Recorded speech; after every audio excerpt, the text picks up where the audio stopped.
नमस्कार दोस्तों, फिर से हाजिर हूँ आपके साथ आपका चहेता कार्यक्रम लेकर के बात पते की।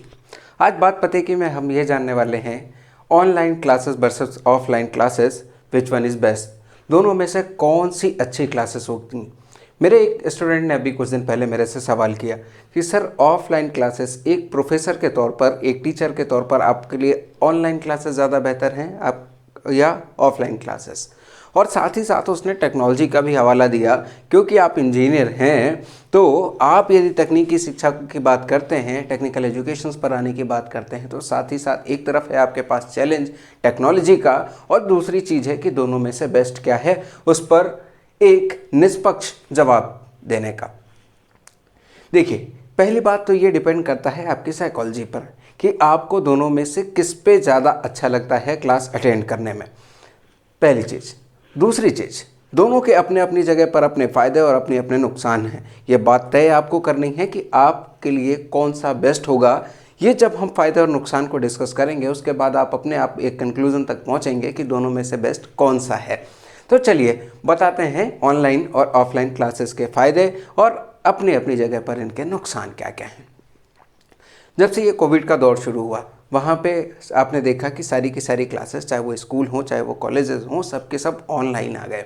वहाँ पर मजबूरी थी कि किसी न किसी तरीके से लोगों तक पहुँचना है, बच्चों तक पहुँचना है, क्योंकि उनका जो रिदम बना हुआ था, जो उनका फ्लो बना हुआ था, वो टूटने ना पाए। इसके लिए स्कूल्स और कॉलेजेस अलग अलग तरीके से जुड़ना शुरू करते हैं और उसके लिए वो ऑनलाइन प्लेटफॉर्म का माध्यम यूज़ करते हैं, चाहे वो जूम हो, स्काइप हो या माइक्रोसॉफ्ट टीम्स हो, कोई भी अलग अलग एप्लीकेशंस का यूज़ करके, प्लेटफॉर्म्स का यूज़ करके वो बच्चों तक पहुंचने की कोशिश कर रहे थे। मगर इस पूरे दौरान आप एक चीज़ ज़रूर गौर करिएगा कि ऑफलाइन क्लासेस और ऑनलाइन क्लासेस में से ऑफलाइन क्लासेस में जब बच्चा बैठता है तो यदि वो बच्चा वहाँ पर है, कुछ ना कुछ बातें उसके कानों पर जा रही होती हैं, एक टीचर की एक्टिविटी, साथ वाले की एक्टिविटी, वो सारी की सारी चीज़ें क्या होती हैं, सबकॉन्शियस माइंड में स्टोर होती रहती हैं। भले क्लास में उसका उतना अटेंशन ना हो, उतना फोकस ना हो, फिर भी कुछ ना कुछ चीज़ें ऐसी होती हैं कि जो उसके माइंड पे जा रही होती हैं, वर्ड्स कुछ उसके कानों तक पहुंचते रहते हैं और उसके सबकॉन्शियस माइंड में इंस्टॉल होते रहते हैं या जाते रहते हैं, सेव होते रहते हैं। मगर वहीं पर मैं बात करूं यदि ऑनलाइन क्लासेस की, तो ऑनलाइन क्लासेस में यदि थोड़ा सा भी इग्नोरेंस आता है तो बच्चा क्या करता है, सीधे सीधे मोबाइल फ़ोन या टैबलेट या लैपटॉप जो कुछ भी है उसको साइड कर देता है और अपनी प्रेजेंस केवल अटेंडेंस दिखाने के लिए वहाँ पर शामिल होता है। इससे क्लास की इफेक्टिविटी ख़त्म हो जाती है, इंटरेक्टिवनेस ख़त्म हो जाता है। तो देखिए, यदि आपके अंदर यदि कोई भी बच्चा बहुत ज़्यादा लगनशील नहीं है, बहुत ज़्यादा इंटरेस्ट नहीं ले रहा है क्लास के अंदर, और वो पूरी तरीके से क्या होगा, ऑनलाइन क्लासेस में अपने आप को अलग कर लेगा, जबकि ऑफलाइन क्लासेस में कुछ ना कुछ हिस्सा तो मैं कहता हूँ 0.1% भी या 1% भी उसके पास जा रहा होगा, तो किसी न किसी तरीके से जा रहा होगा। एक तो ये बात हुई। दूसरी बात क्या हुई, फ़ायदा, ऑनलाइन क्लास का अपना फ़ायदा है, आपको कहीं ज़्यादा ट्रैवल नहीं करना पड़ रहा है और क्लासेस अटेंड करने के लिए आप उसमें फालतू में ट्रैवलिंग का समय नहीं खर्च कर रहे हैं, आपके अंदर टायर्डनेस नहीं आ रही है, जहाँ पर हैं, जिस टाइम पर हैं, जब चाहते हैं तब आप एक्सेस करके काम करते चले जा रहे हैं। वहीं पर ऑफलाइन के लिए आपको ट्रैवल करना पड़ता है, वहाँ तक क्लासरूम तक पहुँचना होता है और आपको उतना समय वहाँ पर देना ही देना हो जाता है, चाहे वो आपको क्लास अच्छी लग रही हो या नहीं अच्छी लग रही हो, मगर फिर भी आपको वहाँ पर रहना पड़ जाता है। ठीक, मगर आप एक चीज़ साइकोलॉजिकली यदि देखें, साइकोलॉजी के अकॉर्डिंग, तो आपने देखा होगा कि जब आप ऑफलाइन क्लासेस में कोई चीज़ पढ़ते हैं तो आपको लॉन्ग लास्टिंग होती है, ज़्यादा समय तक याद रहती है, लंबे समय तक याद रहती है। कभी उस आप क्लास में जाते हैं तो आपको अचानक से धीरे धीरे उसकी मेमोरीज़ आपके साथ बढ़ना शुरू हो जाती हैं और आपको लगता है कि नहीं यार, ये चीज़ें सुनी हुई हैं, ये कहीं पढ़ी हुई हैं, कुछ इस तरीके से लगता है। वहीं पर यदि आप ऑनलाइन क्लासेस की बात करें तो आज आप पढ़ते हैं, कल पढ़ते हैं आप, और फिर उसके बाद क्या होता है, धीरे धीरे वो चीज़ें भूलना शुरू हो जाती हैं। मतलब लॉन्ग टर्म मेमोरी के साथ इसका कोई लेना देना नहीं रह जाता, जहाँ तक मैंने साइकोलॉजिकली इसकी स्टडी की है। और ये लगभग एक या दो लोगों का जवाब नहीं रहा है, इसके लिए कम से कम नहीं तो मैंने 50 से 60 लोगों के बीच में पहले सर्वे किया था ड्यूरिंग द लॉकडाउन, और लॉकडाउन के बाद लगभग 150 लोगों के बीच में मैंने सर्वे किया। और उनसे जब मैंने फीडबैक लिया तो उनका केवल यही कहना था कि सर, जो ऑफलाइन क्लासेस का कंटेंट होता था वो हमेशा दिमाग में रहा आता था। वहाँ पे टीचर की एक्टिविटी जो होती थी, साथ में स्टूडेंट्स की एक्टिविटीज़ जो होती थी, वो क्या करती थी, कनेक्ट करती थी, हमें बॉन्ड करके रखती थी। मगर यहाँ पर ऐसा नहीं होता। यहाँ पर आपको एक तरीके से लगातार कंटेंट आपके ऊपर फेंका चला जाता है और आपको बहुत एंटरटेनिंग तरीके से देखना पड़ता है। आप हेल्थ की बात करते हैं तो हेल्थ में भी कहीं ना कहीं इसका इफेक्ट आता है कि आपके विज़न को लेकर के बात होती है हमेशा कि बच्चे लगातार 3-3 घंटे 4-4 घंटे एक लैपटॉप के सामने बैठे हैं या मोबाइल के सामने बैठते हैं।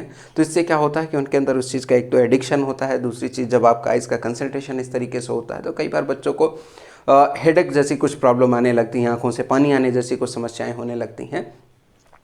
तो ये हेल्थ वाइज भी इसके अपने पॉजिटिव्स और नेगेटिव्स हैं, ठीक। और मैं आपको एक चीज़ और भी बता दूं फोरकास्ट करके कि वो दिन दूर नहीं कि लोग फिर से उसी तरीके की पुरानी शिक्षा पद्धतियों में आएंगे। बिकॉज आप देखिए कि उस समय के जो सिखाने के तरीके रहे हैं वो क्या करते हैं, हमेशा लॉन्ग लास्टिंग रहे हैं।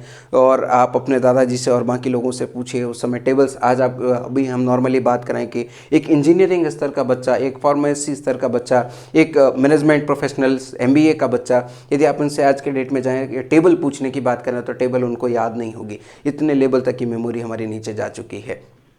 दूसरी साथ ही साथ आप ये बात करिए कि हमने मोबाइल फ़ोन्स में कॉन्टैक्ट ज़्यादा सेव करने शुरू कर दिए। पहले आप याद करिएगा कि पहले क्या होता था कि जब फैसिलिटीज़ कम थी तो उस समय पर कई लोगों के नंबर हमें याद रहते थे। अब आज की डेट में हमें नंबर्स तक नहीं याद होते। इवन आपके पास एक से दूसरा नंबर है तो आपको अपना ही दूसरा नंबर नहीं याद होता, अल्टरनेट नंबर नहीं याद होता। तो ये देखिए साइकोलॉजिकल कुछ ना कुछ तो डिसएडवांटेजेस हैं इसके, ठीक है। ऑनलाइन क्लासेस के अंदर आपके पास एक चीज़ ये रही कि आपका जब मन हो रहा है, जब जैसी इच्छा हो रही है वहाँ से आपने क्लास एक्सेस की और उसकी रिकॉर्डिंग्स थी आपके पास, बार बार रिपीटेटिव आप चला करके देख पा रहे हैं। मगर ऑफलाइन में ये घाटा ज़रूर हो जाता है कि एक बार टीचर आया, पढ़ा करके चला गया, वो चीज़ रिपीट नहीं होने वाली अनटिल एंड अनलेस के क्लास में दोबारा टीचर वो आकर के उसके बेसिक्स को क्लियर करने की बात कर रहा हो। तो कुछ अपनी जगह पर इसके फ़ायदे भी हैं और कुछ नुकसान भी हैं। मगर उम्मीद ये है कि जल्द से जल्द ऑफलाइन क्लासेस शुरू हों, बच्चे क्लास में जाएँ, वहाँ के एक इन्वायरमेंट का बहुत बड़ा असर होता है कि जब उसके पास आसपास सराउंडिंग में उसके कलीग्स होते हैं, बच्चे होते हैं, तो उनको देख करके बच्चे के अंदर एक अलग से जिज्ञासा होती है, एक अलग से एक कॉम्पिटिटिवनेस जो उसके अंदर आता है कि इससे कम्पीट करना है, मुझे आगे बढ़ना है, इसके अंदर इसकी ग्रेस्पिंग पावर देखना, और एक उस इन्वायरमेंट का, उस एक ऑरा का ही अपना एक अलग बेनिफिट होता है, ठीक है। तो इन सारी चीज़ों को लेकर के यदि देखा जाए, कंक्लूजन निकाला जाए तो कहीं ना कहीं साइकोलॉजिकली यदि बात करें तो ऑफलाइन क्लासेस जो हैं वो ज़्यादा इफेक्टिव हैं इन कंपैरिजन टू ऑनलाइन। मगर आप सोचिए कि ये क्या बदकिस्मती है कि मेरे को ऑनलाइन आकर के ही ये सारी चीज़ें ऑफलाइन की तारीफ़ करनी पड़ रही है। बट कोई बात नहीं, टेक्नोलॉजी भी कभी अपनी जगह पर एक अहम भूमिका है। जिस समय पर कोई साथ देने के लिए तैयार नहीं था, कोई हमारे पास नहीं था, उस समय ये तकनीकी थी जो हमें और आपको एक साथ जोड़ के रख रही थी। और उम्मीद है कि आपको ये वीडियो पसंद आया होगा, कुछ इससे आपको सीखने को मिला होगा। और एक बात और छोटी सी, चैनल को सब्सक्राइब करना ना भूलें।